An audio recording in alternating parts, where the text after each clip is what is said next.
One of the greatest myths people believe is that closure must come with words, with an emotional showdown, or with the final argument that proves once and for all who was right and who was wrong. But when you're dealing with a narcissist, the truth is very different. What truly shatters them is not raised voices, not heated debates, not the desperate attempt to be heard. What shatters them is silence, wrapped in dignity. Narcissists crave drama the way fire craves oxygen. They feed on your reactions, your tears, your anger, your explanations. Every emotional outburst you give them confirms that they still matter, that they still hold the strings to your heart. And so when you finally reach the point where you walk away quietly, without a storm, without giving them a script to manipulate, that's when their world begins to collapse. There's a quiet kind of strength that comes from choosing peace over performance. It's not about pretending you aren't hurt. It's about refusing to hand them the satisfaction of seeing that hurt on display. It's about realizing that the most powerful message you can ever send is not "I hate you" or "you hurt me," but rather "I no longer give you access to me." Think of it like this. A narcissist is expecting a war. They're expecting you to fight, to beg, to explain, to bargain. When instead you rise, steady your shoulders, and simply say goodbye with no chaos attached, it creates a wound they cannot explain. It strips away the fuel they live on. Walking away without drama is not weakness, it's mastery. It's the quiet courage of someone who knows their worth and refuses to perform for someone else's ego. And in that moment, the narcissist is left with nothing but their own emptiness echoing back at them. One of the most painful realities of being entangled with a narcissist is how easily you can lose yourself inside their version of your life. They are master storytellers, not in the sense of beauty or truth, but in distortion.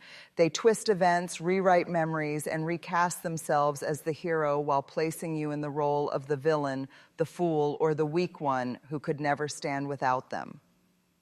Over time, you start to question your own voice. You hear their narrative so often. You're too sensitive. You're the problem. No one else would put up with you, that you begin to believe it. Their script becomes the background music of your days, and little by little, you stop recognizing your own reflection. But here's where the goodbye becomes powerful. The moment you decide to leave, you are no longer agreeing to be a character in their play. You are reclaiming your story. And reclaiming doesn't mean rewriting what happened. It means taking back your right to define what it meant. You get to say, yes, I loved, yes, I tried, yes, I stayed longer than I should have, but those choices do not define my worth, they define my humanity, and now I choose differently. Reclaiming your story means tearing up the old script they handed you and picking up the pen for yourself. It means refusing to live under the weight of their judgment. It means telling yourself the truth again, the truth that you are not broken, not unworthy, not unlovable. You are someone who survived manipulation, who endured emotional warfare, and who now chooses to step into freedom. And here's the piece that shatters them.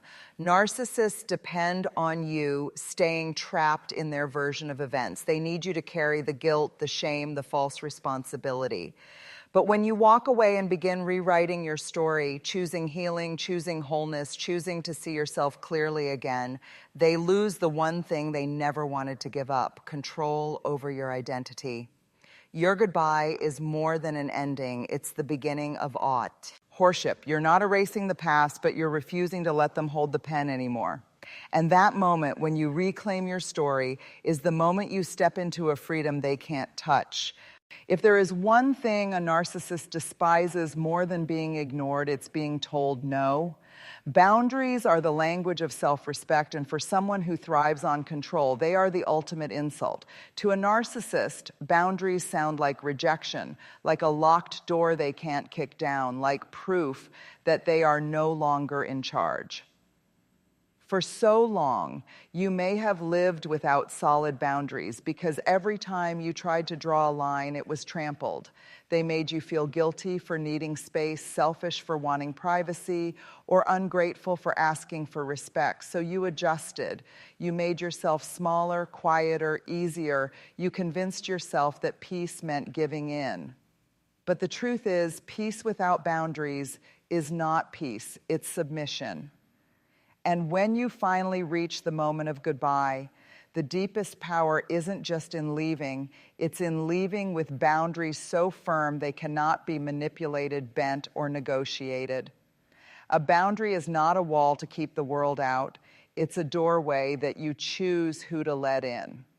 And in saying goodbye, you are closing that doorway to someone who never deserved to walk through it in the first place. That is what truly shatters them. Because narcissists believe you'll always bend. They believe you'll always answer one more call, reply to one more message, entertain one more excuse. They rely on your empathy, your kindness, your forgiveness. But when your goodbye carries a boundary that says, I will no longer respond, I will no longer allow you access to my heart, my time, my peace, it cuts deeper than any argument ever could. Here's the hardest part. Boundaries are not about punishing them. They're about protecting you. And that's where your strength lives. You are no longer setting fire to your well-being to keep someone else warm. You are no longer handing out pieces of yourself just to keep the peace. The boundary that CA not be negotiated is your declaration of independence. It is you saying, my life, my heart, my spirit are not bargaining chips. They are sacred, and you no longer have the right to touch them. That moment of clarity when you don't just leave, but leave with a boundary so firm that they can't talk their way back in, that is the goodbye that doesn't just sting a narcissist. It destroys the illusion that they ever truly had control. Every narcissist lives with a secret belief, you'll never leave me, and if you do, you'll come back. This belief is not just arrogance, it's their survival system. Control is their oxygen. They need to know that no matter how cruel they've been, no matter how much they've manipulated or devalued you, they can still pull your strings when it matters most. Think about how often they tested this.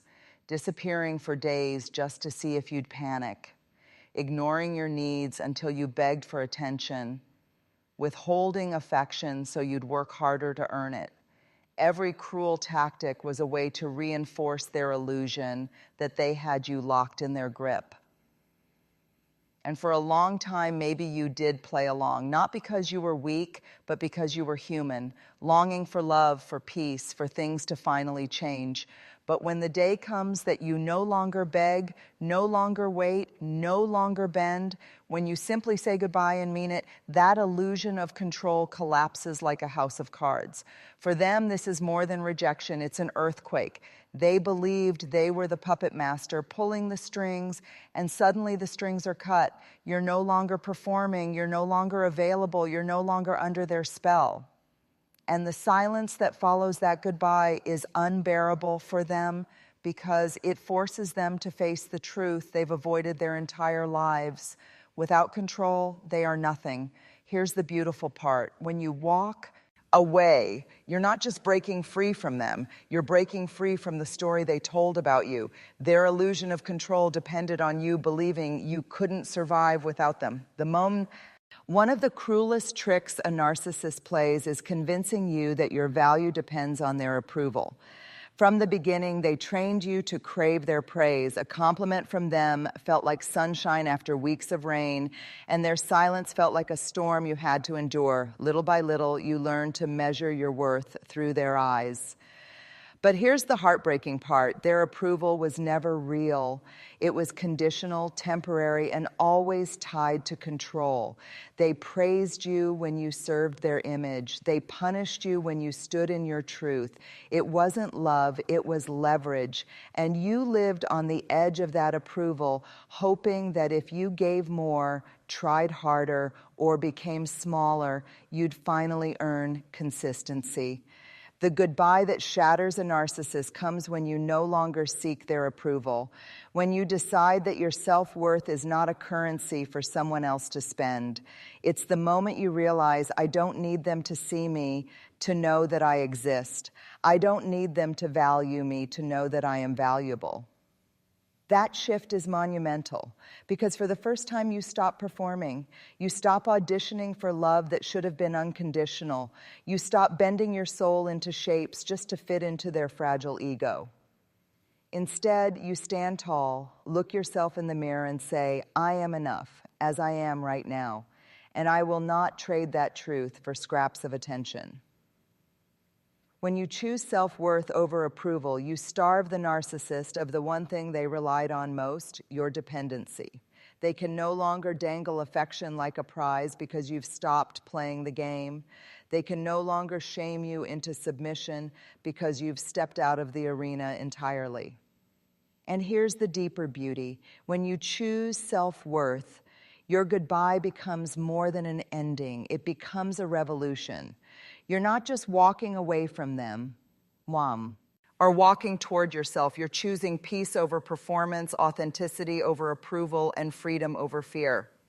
That choice, bold, final, unapologetic, is what shatters them because they never imagined you could see your worth without their permission, but you did, and once you do, there's no going back.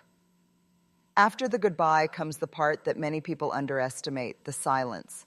To a narcissist, silence is not just uncomfortable, it's unbearable. Because silence means they no longer have access to you. Silence means no reaction, no attention, no energy to feed on. Narcissists thrive on noise. They want the late-night arguments, the endless explanations, the emotional breakdowns, and even your anger. To them, every word you speak is proof that you're still engaged, still tied to them, still trapped in the cycle. But when you stop answering texts, stop defending yourself, stop entertaining their guilt trips and manipulations, you take away their fuel. And that's when the silence starts to roar. This isn't an easy silence. At first, it feels strange, it feels heavy, because you're used to reacting, explaining, or justifying yourself. Your silence might even make you uncomfortable because part of you has been conditioned to believe that you owe them a response. But this silence is not emptiness, it's power. It's the sound of you reclaiming your peace. To a narcissist, your silence is like a mirror. It forces them to sit with their own emptiness, their own brokenness, their own inability to control you anymore. They will push harder at first, love bombing you with affection, guilt tripping you with memories, or even trying to provoke your anger. But when your silence remains steady, it becomes deafening to them. Because silence says, you no longer have access to me. My life is not your stage. My heart is no longer your battlefield. And here's the truth. Silence is not passive. Silence is an active choice. It is saying, I will not waste another word on someone committed to misunderstanding me. I will not argue with someone who twists my truth. One of the hardest lessons in life, especially when dealing with a narcissist, is learning that you don't owe everyone an explanation. In fact, explanations are often the very trap they set for you. Every time you explain yourself, they twist your words. Every time you justify your boundaries, they find loopholes. Every time you defend your decision, they find a way to make you doubt it. This is why the most powerful goodbye isn't filled with reasons. It isn't a list of all the ways they hurt you. It isn't a courtroom where you present evidence and hope they'll finally say, you're right, because they never will. A narcissist doesn't want closure, they want control, and explanations give them the opening to try to take it back. Leaving without explaining is radical, it's counterintuitive. It goes against everything in us that wants to be understood, but it is also the very act that shatters them. Because it communicates one thing they cannot stand to hear, I don't need your permission to walk away. Think about it. Narcissists expect a scene. They expect a fight, a flood of tears, or an essay-length text message pouring out your heart. Why? Because all of those things keep the spotlight on them. But when you leave quietly, with no script, no justifications, and no dramatic ending, you cut off the final string they thought they had on you. Your silence becomes the explanation, your absence becomes the statement, and your peace becomes the proof. This doesn't mean you don't have words inside of you. It doesn't mean the pain wasn't real. It simply means that you've recognized the truth. You don't need to spend your energy convincing someone who never intended to understand you. You don't need to prove your worth to someone who built their power by denying it. Leaving without explaining is the ultimate declaration of freedom. It says, I no longer need to win your appy. Proval, I no longer need you to validate my truth. I no longer give you the privilege of access to my heart. And that's why it shatters them, because the final blow to their control isn't anger, it's indifference. It's your refusal to argue. It's the quiet, steady decision that your life is moving forward with or without their understanding. When you finally say goodbye to a narcissist, the story doesn't end there. The goodbye is the doorway, but healing is the journey. And here's the part that truly breaks them. Your healing happens outside their reach. For so long, they positioned themselves as the center of your world. They wanted you to believe that your happiness depended on their approval, your peace on their moods, your future on their presence. And for a while, it may have felt that way. But